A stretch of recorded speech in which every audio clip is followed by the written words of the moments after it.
Hai bro, pada tanggal 30 Juli 2025, dunia diguncang oleh gempa bumi luar biasa yang mengguncang wilayah Kamchatka, Rusia dengan kekuatan mencapai 8,8 skala Richter.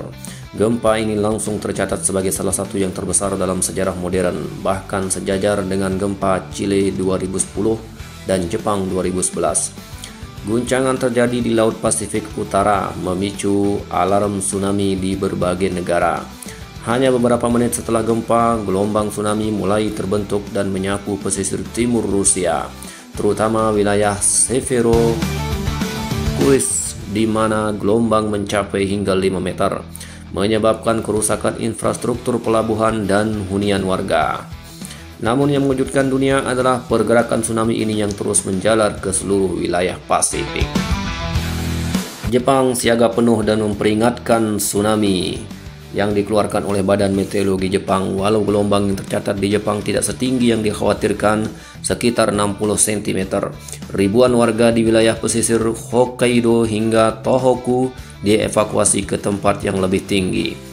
Suara sirine peringatan tsunami bergema, mengingatkan kembali pada tragedi tahun 2011. Dampak gelombang mencapai Hawaii sekitar 8 jam setelah gempa. Pantai-pantai di Oahu dan Maui dilaporkan terkena gelombang hingga 5-6 kaki, atau sekitar 1,5 hingga 1,7 meter. Jalan-jalan utama ditutup dan warga diminta meninggalkan area pantai. Bahkan selebritas seperti Oprah Winfrey membuka akses jalan pribadinya untuk membantu evakuasi warga Maui yang terjebak.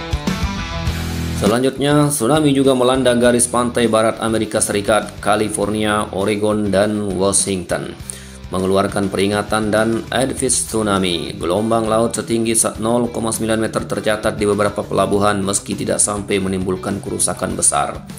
Di Alaska, gelombang juga mencapai wilayah Anchorage dengan dampak ringan.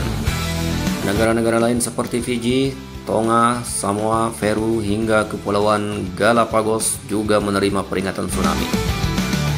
Meskipun gelombang yang tiba lebih kecil prediksi, sistem peringatan dini terbukti efektif dalam meminimalkan korban jiwa.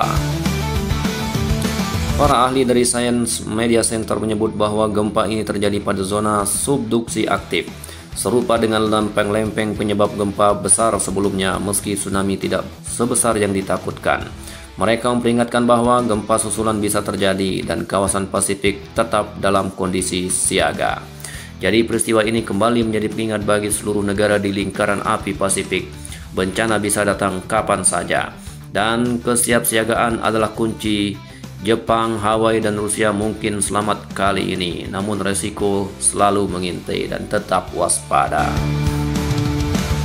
Jadi teman-teman semua tetaplah waspada, karena suatu saat akan ada tahun yang banyak terjadi gempa dan peperangan.